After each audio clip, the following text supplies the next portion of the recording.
You're listening to the Comic Crusaders podcast. I am your host, Alma, CEO of Comic Crusaders and Undercover Capes. In this show, I'm sitting down with creators from all walks of life to talk about inspiration, process, the lessons they've learned, and a whole lot more.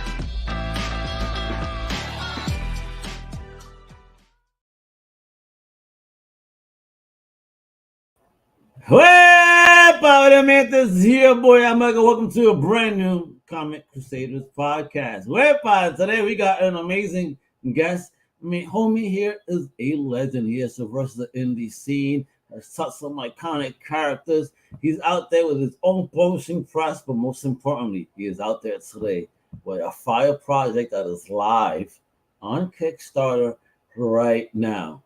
It's so close with only 18 days to go.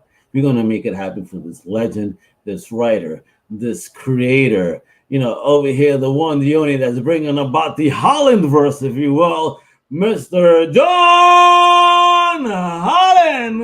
How you doing, baby? I'm doing wonderful. How are you, sir? I am doing great. That's for hanging out, brother, coming through to talk about your journey and your amazing comic that is Alma. I'm going to say it in Spanish, you know what I mean? So, Alma, let's get it done, and we're going to be talking about that goodness. So, let's roll it back just a tad. My big homie Daniel, always the first to comment. I see what you do, big deal within the building. All right, so, John, talk to us a bit about yourself. Let us know where you are originally from, and most importantly, what is the first thing in fandom that you ever fell in love with? Oh, wow. Well, we're going back some time because I'm pretty old. Originally, I'm from right outside of Memphis, Tennessee. Right now, I'm living right outside of New Orleans, Louisiana. The first comic that I remember really reading and wanting to start to collect was Daredevil from Marvel Comics. Okay. I think the first Daredevil comic I picked up was Daredevil 49 or 50. I'm not sure what the number was, but I remember it was Barry Smith, one of his first works for Marvel. And it was, if you looked at that work now, you wouldn't think it was Barry Smith because he was drawing very much like Jack Kirby. It's nothing like his style is now. Yeah. But it wasn't the best Daredevil comic in the world. The villain of it was a character called Star Saxon, which probably nobody remembers.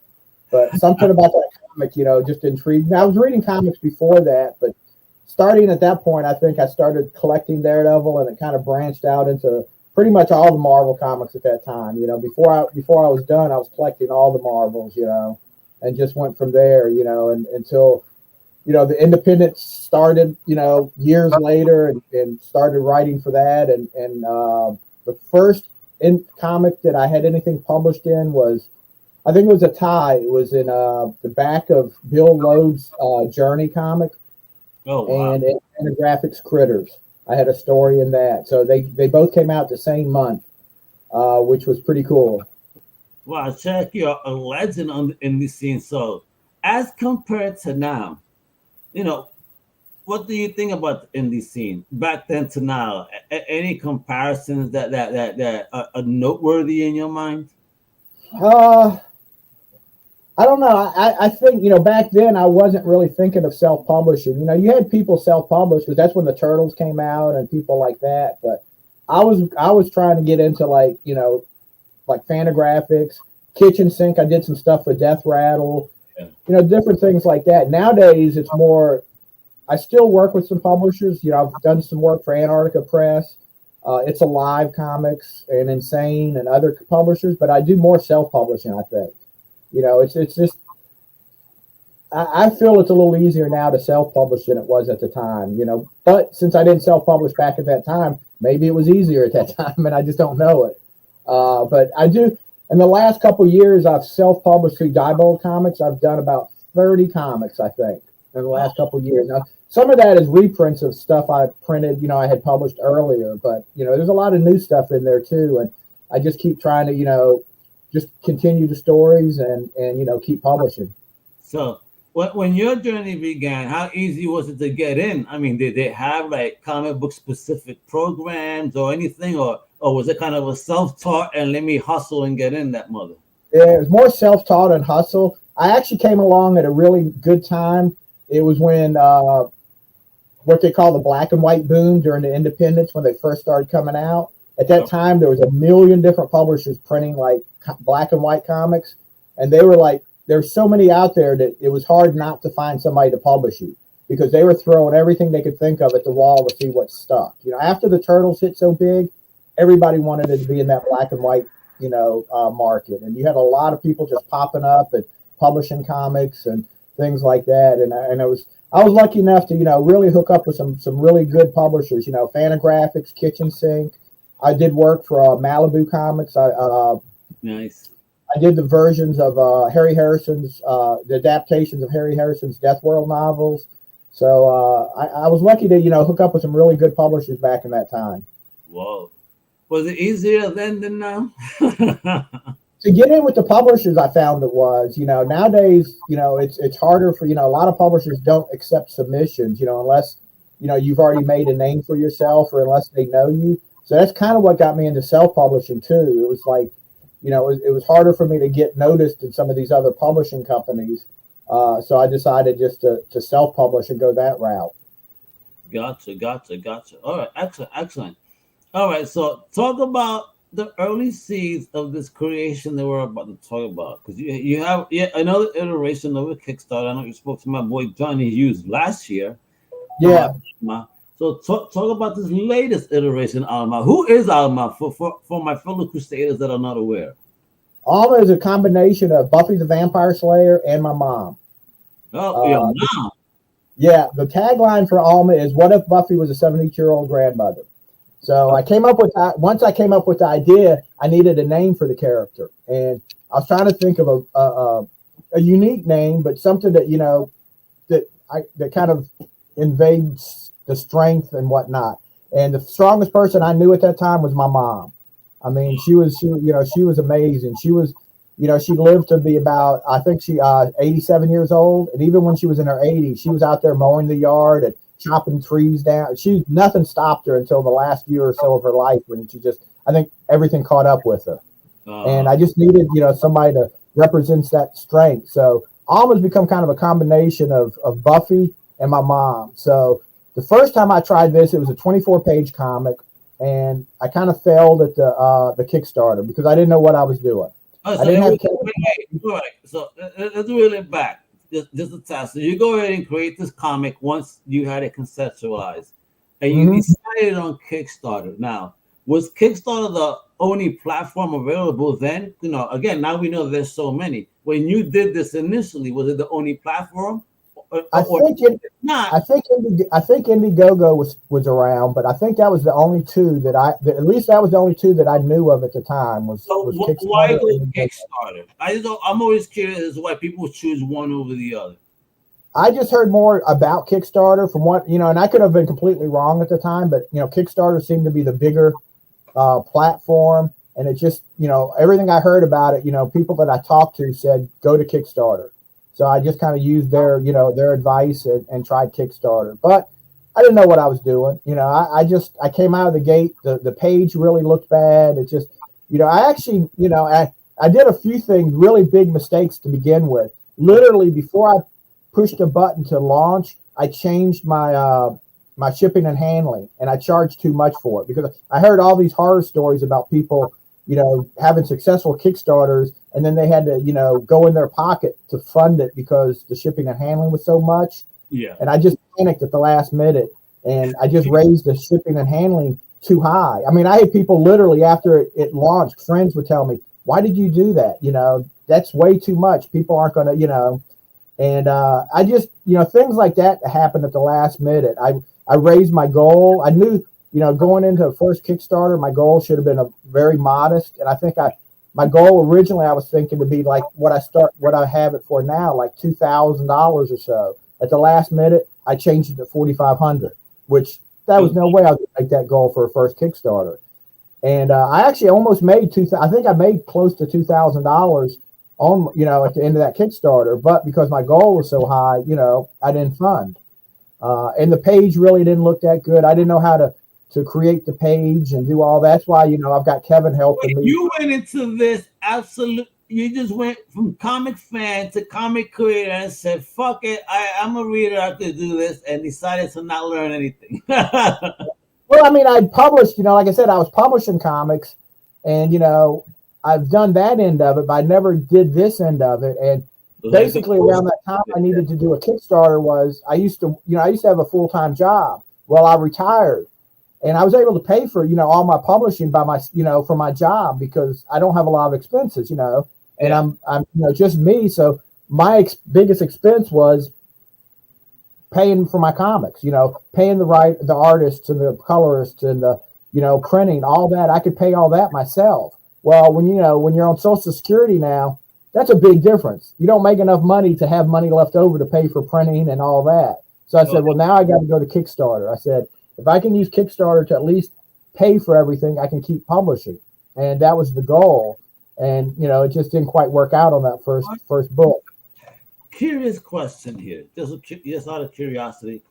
You mentioned Social Security, Kickstarter, make money. And I know I've spoken to a lot of older folks here that are also creators. I mean, the funding from the Kickstarter affect the Social Security in any way? I'm just a question. Do you know? Unless you make, I think there's differences. Like I've created an LLC for Diebold Comics. Okay. As long as I keep all the profits in that, it won't affect my Social Security. Of course, the limited liability is a separation of person and corporation. Wonderful. Yeah. Folks, lesson, all right? Good job. That was actually a big worry of mine that I thought before I did the Kickstarter that, because, if you make so much money in Social Security, then they'll start taking money away from you. Older parents and my father be worried about anything and everything. You know what I mean? So yeah, I'm always curious about stuff like that. So in case I ever have someone else, I like that idea. Separate yourself from the corporation and you'll be safe. Yeah. So hopefully that won't affect any of my personal money or anything. So now between the first Alma and this Alma, I actually did another Kickstarter probably just about 6 months ago. Okay. We did a Kickstarter, Death Rain, and this was before Kevin I started working with Kevin too. And it was another one. It was a little better, but it really, we still struggled with it. But at that time I was talking to Kevin and stuff, and Kevin actually jumped aboard and helped out with it and made it look more professional. We actually did like over $6,000 on that Kickstarter. So we did our goal on that one very easily. I think we only asked for 2,500 and we did almost 6,500. When you have a team like Inked Studios right there, folks, again, if you're a comic book creator, has a Kickstarter project out there, maybe you need some coaching, some help, some guidance. As Homie's even talking about, you see his experience, from his first to his next project. I mean, obviously these guys do make a difference. So go ahead, please email them at solutions@inked.marketing to send you a solutions guide for the services, examples of campaigns, animations, testimonials, and a whole lot more. Please make sure to check it out and let them know that we sent you over here from Comic Crusaders. All right, bye. Now, all right, this Kickstarter is live right now. Let me bring it up because we're talking about this book and whatnot. So keep saying about Alma. So the first project that I'm fun, you went someplace else, you learned some lessons, on this different project, and now you said, I'm gonna fucking try it again with Alma. What happened? What was going on? We launched out the first day. We made over our goal, half our goal on the first day. Since then, it's kind of slowed down a little bit, but we're only we're less than $400 from our goal. I'm pretty confident that we'll make the goal, but I'd like to make, more than the goal. So, I'm hoping we make this goal, in the next few days or so. And then so we can continue with it. But it launched really strong and it's been steady, we're getting a backer or two every day, some days a little more, so it hasn't completely died. We're gonna get more backers today, John. We're gonna get more backers today, folks. Check it out. Before we continue talking about this dope project, let's get a little insight via the video. Yeah, I know you go to the website, but I make it easy for you, or you're out there eating your lunch or whatever you're doing. Check out the trailer right now. For those who are listening, this is a trailer. Excuse if there is nothing else but music, all right?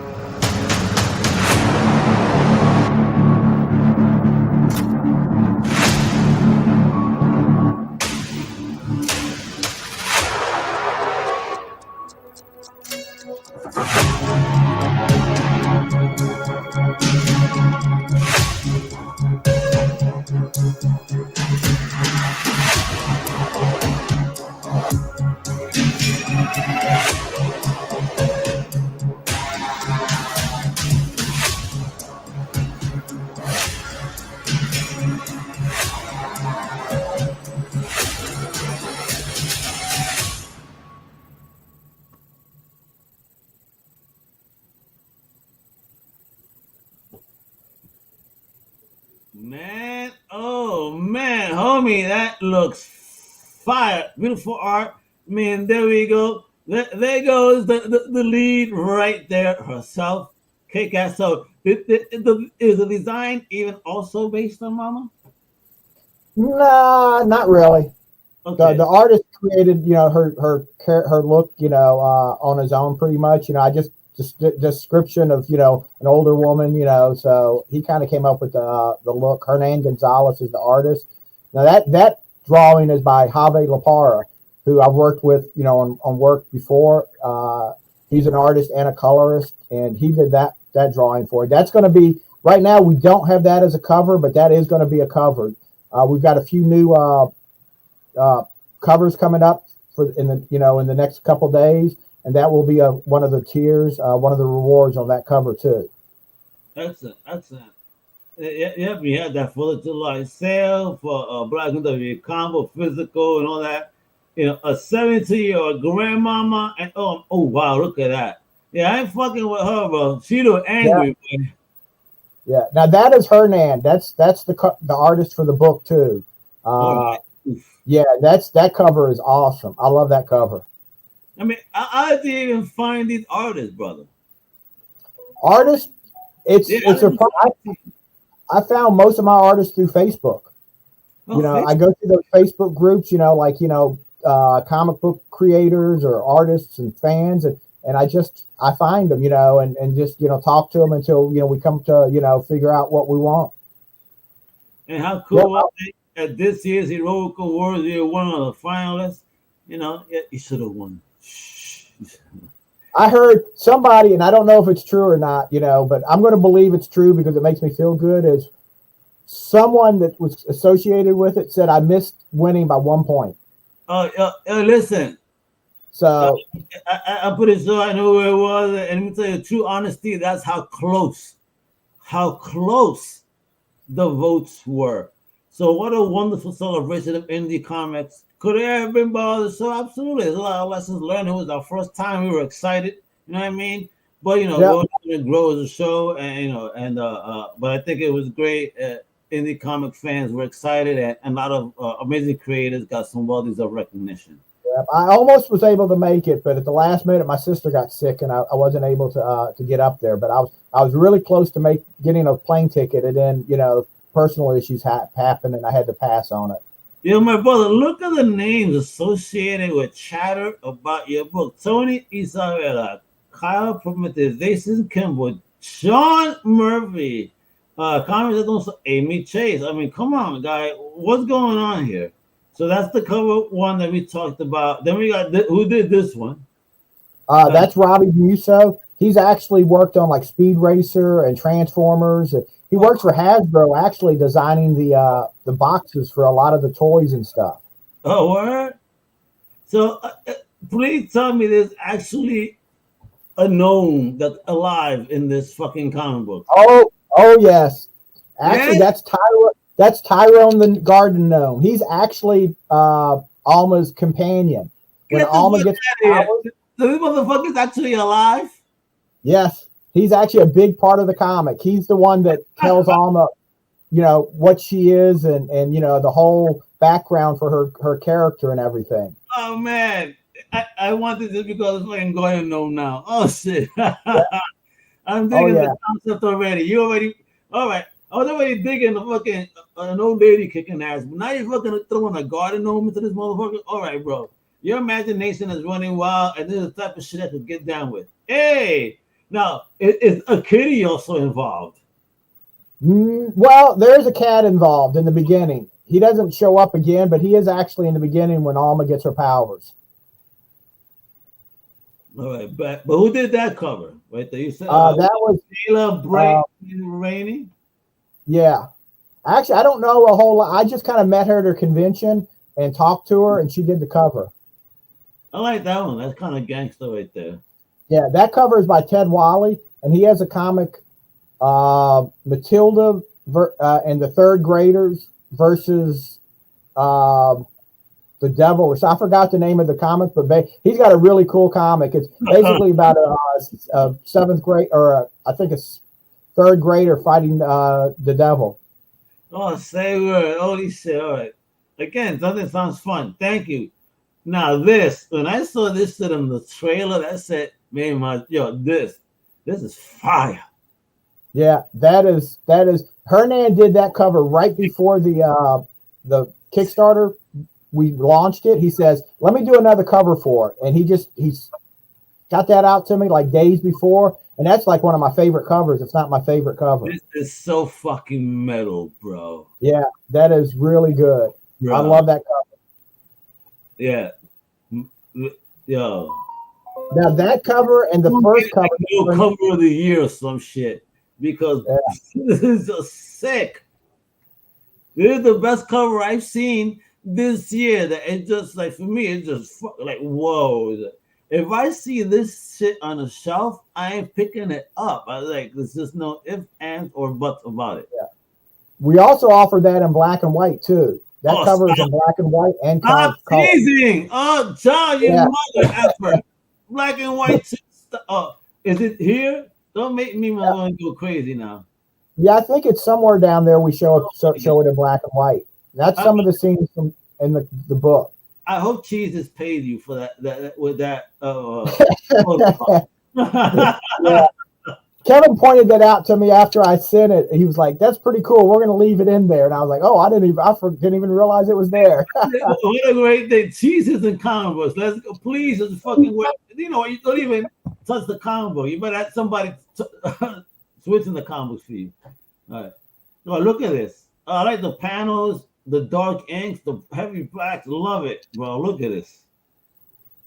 Yeah, I think Hernan is really good for a black and white. I mean, his style fits that black and white look so well. But do look at that in his artistry. You know, he's able to show the character to emote. You know what I mean? So when you do that in black and white, you know what I mean? It's fucking wow. He's a boss, bro. And there goes the normal shit. There we go. There's Tyrone. That shit is hilarious. Well, the art is dope, bro. And look at the panel. Who's your letterer? Leo McGovern.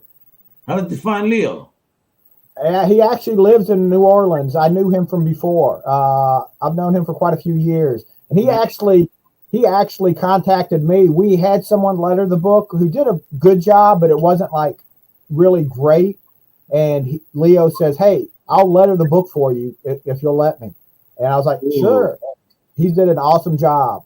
And listen again, ever since with Janice Chang, it's all about the letter bubble placement that doesn't disturb the art. Yeah, man, it's a craft in and of itself, and he's a boss. Yeah. Look at all the letter placement. Doesn't disturb none of the artistry. Allows you to absorb the scenery, even. You know what I mean? Yeah. A bad letterer could ruin a book for you. Oh yeah, but absolutely important. Yeah. So her face, is this really her face, or this is just some shit that? No, that's the bad guy. That's Eris, the goddess of chaos. Oh, dope. And that's her look? Yep, that's her look. Yeah, that shit is so fucking metal, bro. Are you influenced by heavy metal in any way, bro? What's going on here, bro? I feel like you have this heavy metal rock and roll fucking dark vibe going on here. What's popping? A little bit. I'm not, that's not one of my bigger genres, but I've been around long enough that I've listened to. Is this dark country? Are you telling me this is dark country music?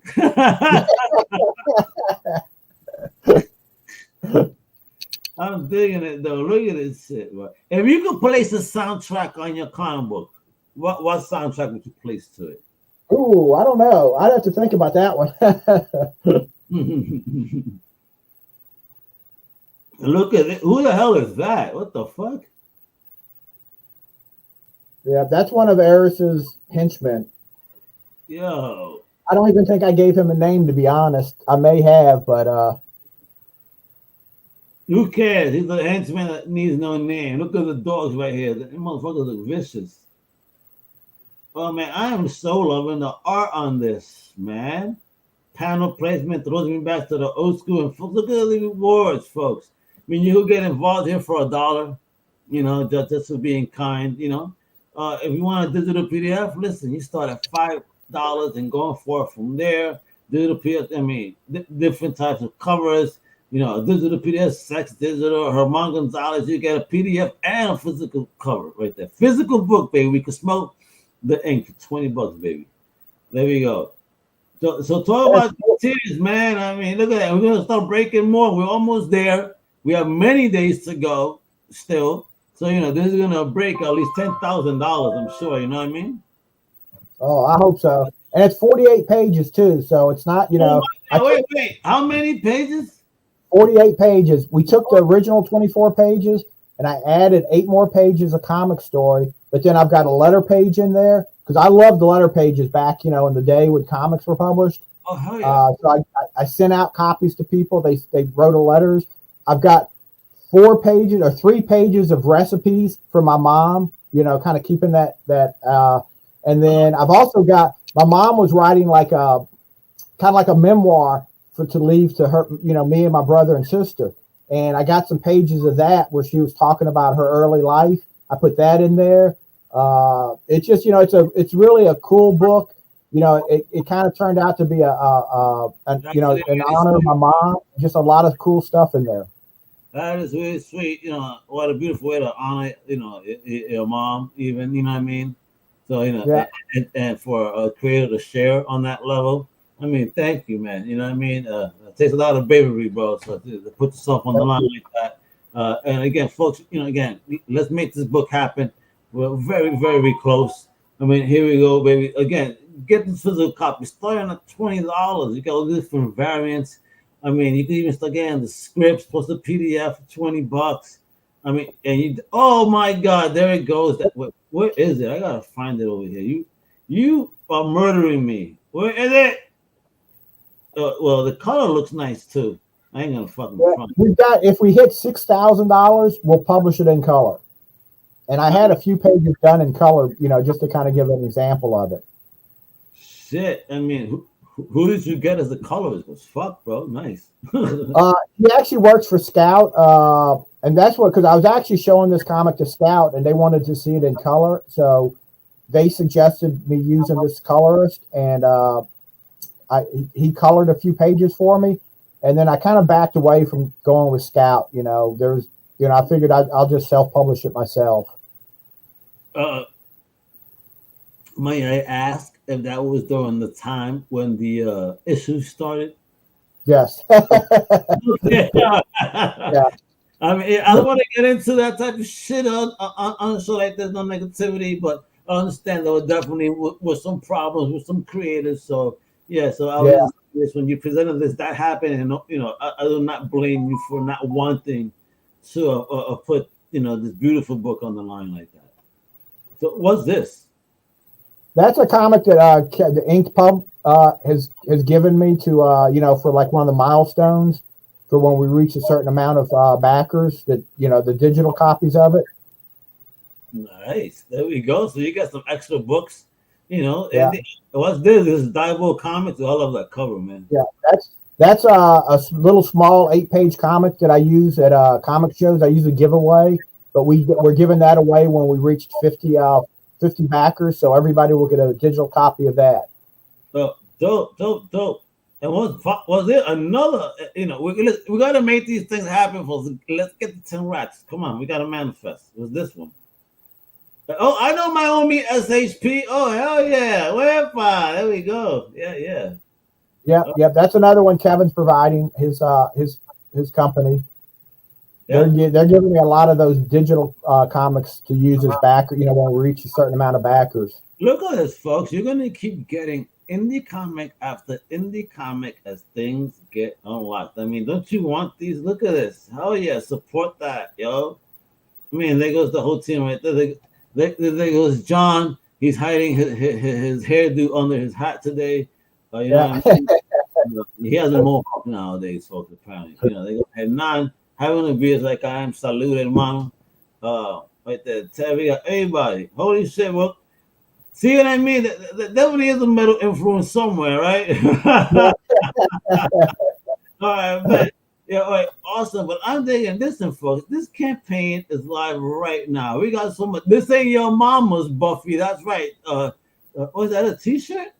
Yeah, that's a T-shirt. That's actually introducing Alma's granddaughter. She appears at the end of the second issue, and it's she becomes part of the group. I fucking love the tagline. Not exactly the Scooby Gang. Fuck no, they aren't. What? Yo, who is that old man looking like fucking Larry David and shit with a cane?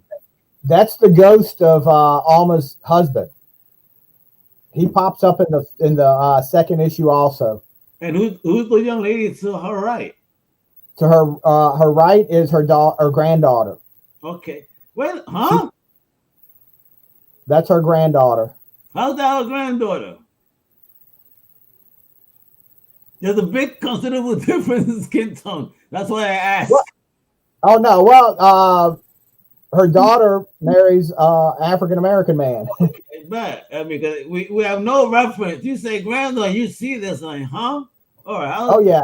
It provides until you see. She don't really appear until she appears at the very end of the second issue, but you really don't know anything about her till the third issue. All right. I've already got like 3 issues written out, ready to go. So for reference, ahead of this even, I mean, are we even aware that she has kids? That Alma has children and stuff? Yeah, she mentions in the first issue, she mentions that she has a daughter that she hasn't spoke to in like 20 years, and she has a granddaughter. Oh, okay. So she's aware. Okay, so we're aware she has family. All right, but okay. Yeah. So we kind of placed the hint of it in the first comic, but we don't really go beyond that. We just let people know that there is a granddaughter out there. See, since I see that you're building a universe here, like how many stories you have in mind for what is the Hollandverse, with Alma? What do we have here? For Alma, I see this as a continuing story until I see it can go forever, like a regular comic, So I have no end in sight on this one. There's other books that I've written that I kind of have endings in sight, but this one I just want to keep going until I can't go any further. Yeah, so Alma's gonna grow old with you. I said Alma's gonna grow old with you then. With me, yes. I get it. And look at this, folks. The kitchen sink, meaning all of them sexy covers. That nice wall porn for you right there. $75, baby. I mean, a lot of great covers right there. You get a drawing in tier at $1.50. So be one of the characters that either getting hacked, smashed, or maybe even serving a beer. Who knows? Who knows what they're up to over here? Some original art. Whereabouts at 300. Hey, who does not love original art? Draw your grandmother on the cover. Stop, bro. Where did this come from? This is the first time I ever seen this. This is hilarious. I love this.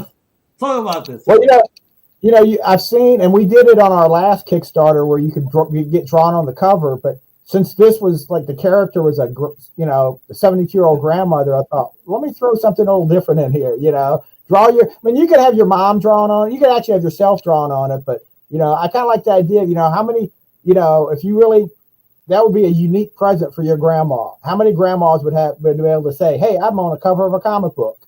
Oh fuck yeah, that's gangster shit, yo. Hell yeah, bro. Oh, I love it. Yo, that's awesome on you. I dig that idea so much. And again, did they miss these already? Yes, they did. You missed, guys. These early bird specials. Yeah, those were the first 48 hours we did. Yeah. Again, look at that, John in black. You mother effer, bro. You're murdering me. I want that so bad. All right. Now, before we go, just a couple more things. Talk to us about Diebold Comics. I mean, is it just Alma? What else we got within the Diebold Comics universe that we should be aware of? Because I know you have a website that people need to be checking out. Folks, it's right there, code-5.com/Diebold Comics. Yeah, Diebold Comics was where basically I took all my old stuff that I had written, republished it, and new stuff. I've got there's another series I'm working on called Robot Sex that's got 2 issues done already. That may end up being on Kickstarter soon. Robot Sex, man. Are the sparks flying or what? I've got another series called Lizards. I've did a single issue, like a history of voodoo. I've done, like I said, I've done about 30 comics. I've got published through Diebold Comics right now. So it's like every genre, every type of, I actually started reprinting some old public domain books too, just to kind of get a few different things out there. Oh, word, nice, awesome. Check you out, folks. You gotta check out that website right there. It is in the notes below. Make sure to click away. But most importantly, right now, the primary mission, my fellow Crusaders, is to show love for this Kickstarter independent comics. We're so close, so very close. Another what? 200? What? 300? Yeah, less than. Yeah, like 320, not quite 320. That would make us 319. I want to be accurate. 319, folks. Let's make it happen right now.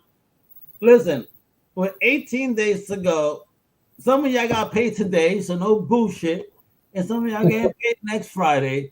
So there's no excuse between this week and next week. So not help fund this amazing comic with this dope. I mean, did you not see the book? Do I just show you again? Look at the beautiful art. Look at these covers. I mean, look at that.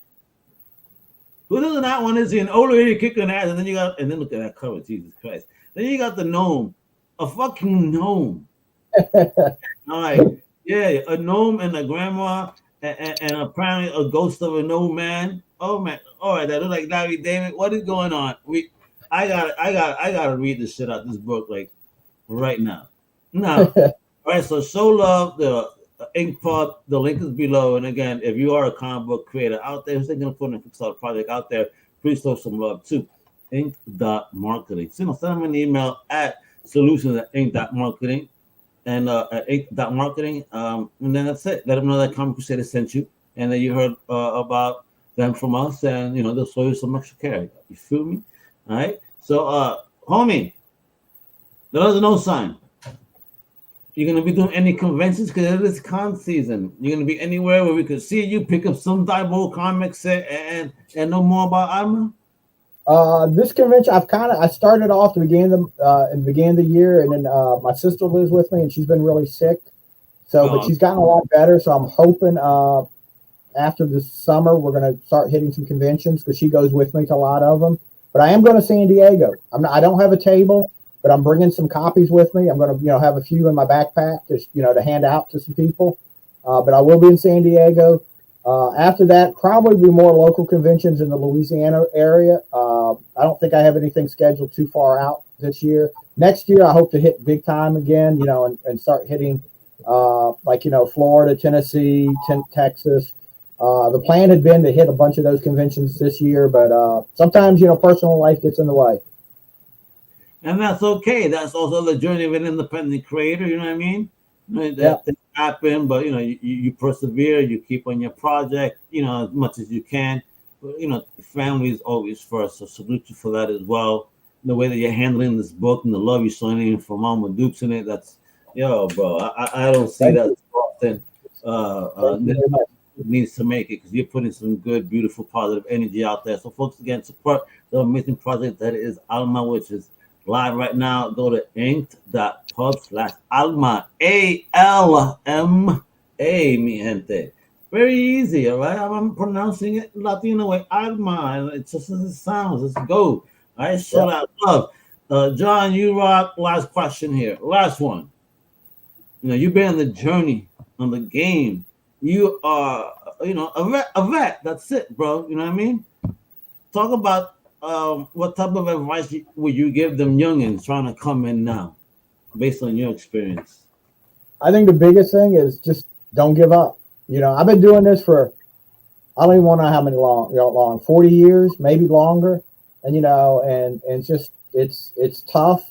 And sometimes, you want to give up. Sometimes, things get thrown at you. Sometimes life gets in the way, but just keep going at it. Just keep trying and just do the best you can.